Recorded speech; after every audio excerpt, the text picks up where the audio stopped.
Alors, bonjour à toi. Dans cette session avec toi, je voudrais vraiment te partager des visions et des choses essentielles à ton bonheur.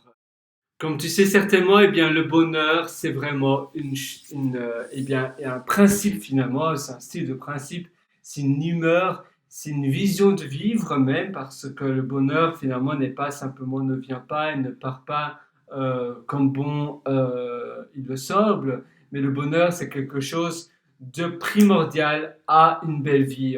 Et parfois, malheureusement, on ne se sent pas super heureux. Et c'est pas du tout de ta faute, c'est simplement que eh bien, c'est normal parce que l'humeur, eh bien, il y a toujours des hauts et des bas. C'est impossible d'avoir une humeur qui reste pareille. Notre humeur va toujours du haut vers le bas, vers le haut, vers le bas. C'est pas exactement comme une montagne russe parce que sauf si pour les personnes bipolaires, eh bien, c'est plus comme une montagne russe. Mais normalement, c'est plus ou moins stable. Mais il y a évidemment des vagues. Il y a comme partout des hauts et des bas. Et dans cette session avec toi, je voudrais vraiment te parler plus ou moins d'une stabilité de ton humeur, donc d'une humeur plus ou moins stable, et comment avoir une bonne humeur. Évidemment, stable ne veut pas dire se sentir toujours un peu paf, un peu déprimé, un peu fatigué. Non, on veut justement ici se sentir bien, se sentir en forme et avoir du peps en nous, avoir vraiment de l'ambition, bien se sentir et se sentir vraiment bien dans nos baskets. Et je suis persuadé que si tu te sens bien dans ta peau, eh bien, tout le reste va venir tout naturellement. Ça veut dire que tout le reste, eh bien, les opportunités, les amis, si tu as peut-être pas énormément d'amis, eh bien, ou même peut-être pas du tout d'amis, ça arrive, bien évidemment, et c'est pas du tout de ta faute finalement. Mais si tu as pas beaucoup de connexions, si tu sens que tu es trop différent des autres, peut-être, eh bien, tout le reste va venir plus facilement, du moins, si tu es vraiment bien dans ta peau, si tu es quelqu'un d'épanoui. Parce que finalement, l'épanouissement, c'est la première chose qui doit être travaillée. N'essaie pas d'avoir d'autres choses. Il y a des personnes qui essayent, par exemple, d'être en couple ou bien des personnes qui essayent d'optimiser leur vie sociale avant de bien se sentir. Et finalement, ça n'a ni queue ni tête. Si tu essayes de faire autre chose avant de bien te sentir, ça n'a pas vraiment de raison valable. C'est un peu comme si je dirais, eh bien, j'aimerais faire du glaçage de mon chocolat, de mon gâteau, de ma Charlotte au chocolat, avant d'avoir fait un gâteau. Tu vois, tu essaies de mettre la cerise sur le gâteau avant de préparer ton gâteau. Ça n'a pas de sens. Eh bien, c'est exactement la même chose avec ta vie et ton bonheur. Si tu essaies d'avoir plein de choses avant d'être bien dans ta peau, ça n'a pas vraiment de sens. Alors, maintenant, commençons donc à comment être bien dans sa peau. Eh bien là, justement, c'est où les choses se compliquent un petit peu, mais tu vas finalement voir avec moi que le bonheur, c'est quelque chose de simple. Et non, en effet, c'est pas difficile d'être heureux. Il faut tout simplement que tu aies des connexions avec quelque chose qui te donne, qui te rend vraiment heureux. Parfois et très souvent d'ailleurs, malheureusement, c'est l'environnement. L'environnement ne te porte pas, l'environnement ne te rend pas heureux. Et cet environnement, c'est vraiment super important parce que si l'environnement ne te porte pas, eh bien, comment veux-tu être heureux? Si tu as un environnement qui justement est assez négatif, assez pessimiste, où on dit ah ça c'est mal, ça c'est bien, etc. Si c'est pas un environnement qui pousse toujours vers le haut, vers le positif, eh bien c'est très dur d'être en bonne humeur. Je sais très bien que, par exemple, l'environnement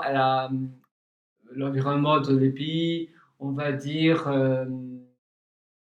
latins, par exemple en Europe de l'Ouest, par exemple, en France, en Belgique, en Suisse, au Luxembourg, etc., on dit souvent, par exemple, si tu travailles en tant qu'employé, on dit souvent, ou même à l'école, on dit ça c'est bien, ça c'est mal, ça c'est pas bien, tu n'as pas bien fait ça. Par exemple, je ne sais pas, tu viens d'être embauché quelque part dans une société et tu fais pas bien ton boulot, on va te dire, ah voilà, tu n'as pas bien fait cela. On va pas te dire autre chose, on va te dire, tu n'as pas bien fait cela, tu n'as pas fait cela, c'est pas très bien, c'est pas bien. La même chose de l'éducation, on dit c'est pas bien ou c'est bien. Euh, et quand finalement tu te rends compte que c'est pas la meilleure chose, du moins pour moi, ça a vraiment été une révélation quand j'ai commencé à vivre dans des pays anglo-saxons, ça veut dire en Australie, au Canada, même au Canada, surtout au Canada anglophone, par exemple Toronto, Vancouver, etc. Au Québec, je ne sais pas, j'ai pas vraiment eu énormément d'expérience là-bas, mais au Royaume-Uni d'ailleurs, même aussi au Royaume-Uni, en Australie, etc., du moins pour moi, l'éducation est excellente. Et même en Nouvelle-Zélande. En Irlande, c'était un peu différent. Peut-être que parce que c'est plus, voilà, la religion peut-être, je ne sais pas trop. Mais du moins dans les autres pays, eh bien, on va jamais vraiment te dire, même voilà, quand tu es employé, si tu fais pas du tout bien ton boulot, on va te dire, voilà, je suis très reconnaissant du temps que tu as pris. Tu as pris énormément de temps pour faire cela. C'est vraiment bien. Au moins, tu as vraiment fait preuve de bonne créativité, etc. Tu as vraiment bien fait cela. Par contre, c'est pas exactement ce que je t'ai demandé. Voilà, c'est pas vraiment ce que nous on t'a demandé de faire. Mais à nouveau, on termine. C'est un peu sandwich. Comment on appelle ça, la critique sandwich. Donc la critique hamburger. On dit d'abord, voilà, c'est pas exactement ce que tu as fait. Je suis vraiment content du temps que tu as pris à faire cela. Par contre, c'est pas exactement ce que nous on t'a demandé. Et puis après, on termine à nouveau vers quelque chose de positif. Voilà, je te félicite à nouveau de ce que tu as fait. C'est vraiment une bonne chose. Et ça, voilà, on essaie toujours d'être positif. On essaie toujours d'être dans le positif, de la psychologie positive. Je vais chercher hamburger, voilà. C'est ici, je pense pas que tu vois vraiment, mais c'est justement, voilà, tu dois donner eh bien un feedback positif. Donc ça, c'est le pain finalement. Et puis tu mets finalement une critique constructive. Et puis tu termines à nouveau par eh bien un feedback positif. Et c'est vraiment parce que voilà, dans les pays anglo-saxons, pardon, et les États-Unis, et le Canada, le Royaume-Uni, l'Australie, on est vraiment de la psychologie positive.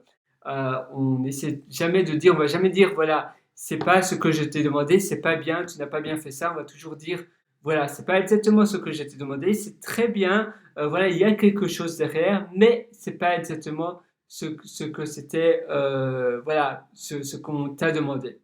Mais on va toujours essayer d'être positif, partout, partout, partout. Et ça, souvent, ça aide à être beaucoup plus heureux. Parce que voilà, tu pourrais certainement te demander pourquoi je te parle de cela.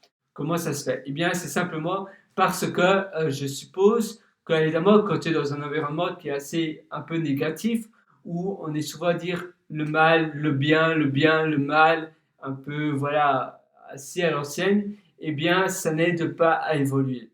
Parfois, évidemment, comme je te l'avais énoncé avec peut-être l'Irlande aussi, malgré que ce soit anglophone, c'est aussi assez bien et mal. Peut-être c'est lié certainement à la religion aussi, mais c'est aussi lié au mindset, bien évidemment. Voilà, je ne veux pas du tout critiquer voilà, rien du tout, parce que finalement, je ne suis pas bien positionné pour dire cela, mais je suis vraiment persuadé que ça a vraiment, voilà, il y a vraiment un lien avec du moins l'éducation.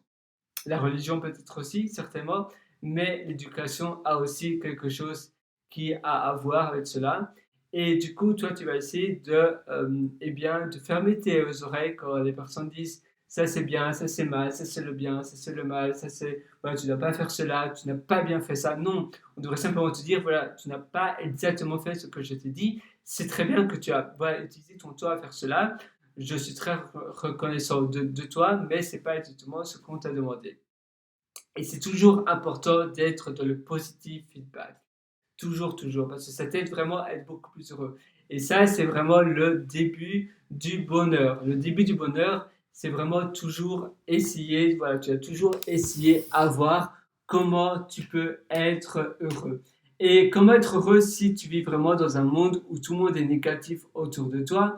Eh bien, tout simplement en essayant de visionner et de voir des choses positives. Par exemple, tu vas introduire des personnes chez toi virtuellement en visionnant des conférences de personnes qui sont très positives, en visionnant des films, en skypant des étrangers qui sont positifs. Tu sais, de nos jours, tu as plein de sites comme Busuu et comme plein de Duolingo, peut-être ils font ça aussi, Italki et ces sites-là, où ce sont des communautés en ligne de langues étrangères et tu peux justement communiquer avec ces personnes-là. Premièrement, tu vas apprendre une langue très facilement, mais deuxièmement, tu vas aussi être beaucoup plus positif parce que souvent, les gens sur cette plateforme-là sont très positifs. Voilà, ce sont souvent des nomades, ce sont souvent des personnes ouvertes d'esprit et ils sont souvent très positifs, peu importe de toi, de ton opinion et des choses de ce que tu penses. C'est vraiment super important de toujours essayer de côtoyer un maximum de personnes positives parce que les interactions qu'on a avec autrui, eh bien, baignent dans notre cerveau, baignent dans notre mental et du coup, ça déteint sur nos manières de penser, nos manières de voir les choses. Donc, essaie vraiment de toujours être ultra positif. C'est quelque chose de super important que tu dois vraiment essayer de travailler au maximum. Donc, fais d'abord premièrement cela. Comment être positif? Eh bien, baigne-toi de choses positives. Tu dois aussi essayer de te dire, par exemple, des incantations, des choses positives. Essayer de transformer le cadre que tu as de la vie. Ça veut dire les, la perception que tu as envers les choses. Donc, tu sais, on a tous un peu des barrières mentales que tu as. Et c'est normal, mais tu dois simplement essayer de modifier tes barrières mentales pour avoir des nouvelles lunettes, pour voir plus positif, pour voir mieux. J'avais d'ailleurs, oula, j'arrive plus à parler décidément, j'ai plus dormi depuis 3 jours, mais bon, ça ne devrait pas être une raison. J'ai écrit un article qui s'appelait je vais taper barrière. Ah voilà, je pense que c'est numéro 24 de mon site Pierre Writer. Donc, attends, hein, je vais simplement te lire avec toi parce que c'est beaucoup plus cool de lire ça avec toi. Alors, psychologie.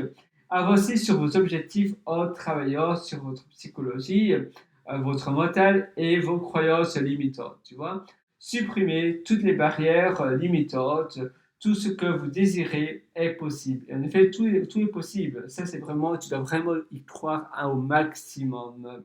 Tout est possible. Euh, il suffit évidemment de le vouloir. Et ça, c'est vrai. Et d'éplucher toutes les possibilités disponibles qui te sont à ta disponibilité au lieu d'évidemment fermer les portes avant même d'y avoir donné une chance. Parce que voilà, parfois on ferme directement les portes et les opportunités avant même d'y donner une chance. Et ça, c'est triste. Tu dois évidemment retenir que tu ne dois surtout pas te fixer un objectif, un but, si tu penses que tu n'es pas capable de l'accomplir. Justement, tout est possible. Tu dois vraiment essayer d'aller jusqu'au bout. Et attends, j'avais désolé pour mon accent, pour ton information. Donc, je suis né dans un pays francophone, mais pour la plupart de mon enfance, de mon adolescence, j'ai vécu dans des pays étrangers. Du coup, j'ai appris plein d'autres langues et j'ai pas vraiment pu appliquer mon français. Voilà, donc le stress, c'est simplement un truc perso. Voilà, donc le stress est finalement, comme le bonheur, est lié à la perception d'un événement et d'une chose. Et ça, tu dois vraiment le savoir. C'est pour ça que tu dois vraiment maîtriser ton stress. Par exemple, tu sais, si tu entends un chien aboyer, eh bien, la plupart des personnes vont associer l'aboiement du chien à quelque chose de négatif parce que c'est stressant, etc. Et au fait, non, c'est un peu comme un bébé qui pleure. C'est simplement qu'on est habitué à cela, on est habitué à quelque chose de négatif, mais en fait, c'est absolument pas lié à quelque chose de négatif. Alors, la perception de la réalité n'existe pas, en effet. Euh, Finalement, je vais t'apprendre quelque chose ici, peut-être, c'est que nul ne vit de la réalité.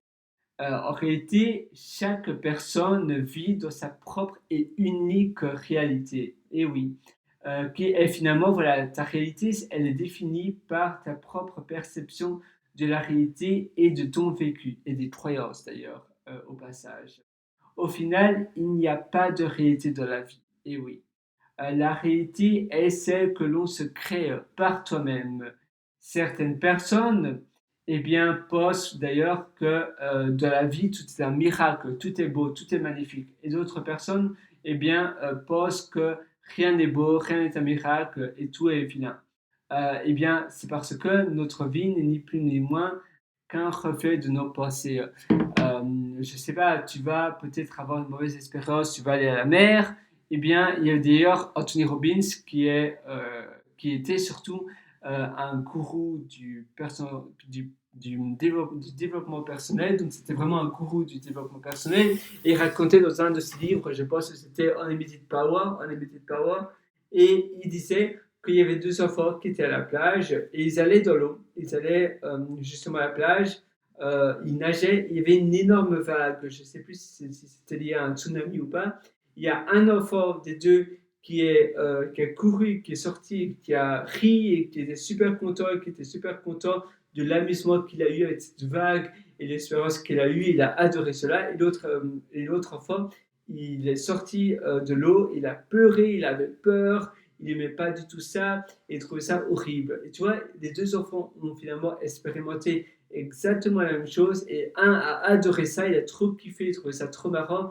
Et l'autre, il a trouvé ça trop horrible, trop, voilà, trop triste, mais trop stressant. Et finalement, c'est la même chose avec un film. Toi et moi, on peut aller au cinéma, on peut aller voir un film. Et bien, toi, peut-être, tu vas adorer le film et moi, je vais peut-être le détester ou vice versa. Donc, vice versa. Toi, peut-être, tu vas adorer ou détester et moi, je vais l'adorer ou le détester. Et c'est la même chose pour tout. On a tous des perceptions différentes qui sont finalement conçues par notre éducation, par nos croyances, par la religion, par eh bien, le milieu social, par l'éducation, par le pays d'où on vient. Et c'est tout à fait normal, il faut l'accepter. Mais parfois, pour évoluer, il faut simplement ouvrir les barrières mentales pour justement ouvrir les portes du possible. Et c'est vraiment ça. Donc, essaie vraiment de faire cela et ça va, tu verras vraiment t'ouvrir des portes à l'infini. Allez, sur ce, je te souhaite une excellente journée, une excellente vie et j'espère que cette mini-session avec moi t'aura aidé à voir davantage et je te souhaite eh bien, tout le meilleur pour ta vie, pour ton futur et à très bientôt. Sur ce, allez, ciao. Oula, je sais même pas ce que je suis en train de faire. Je voulais simplement couper la vidéo, mais apparemment, je sais même pas le faire. Voilà. Au revoir et à très bientôt pour une prochaine session. Ciao.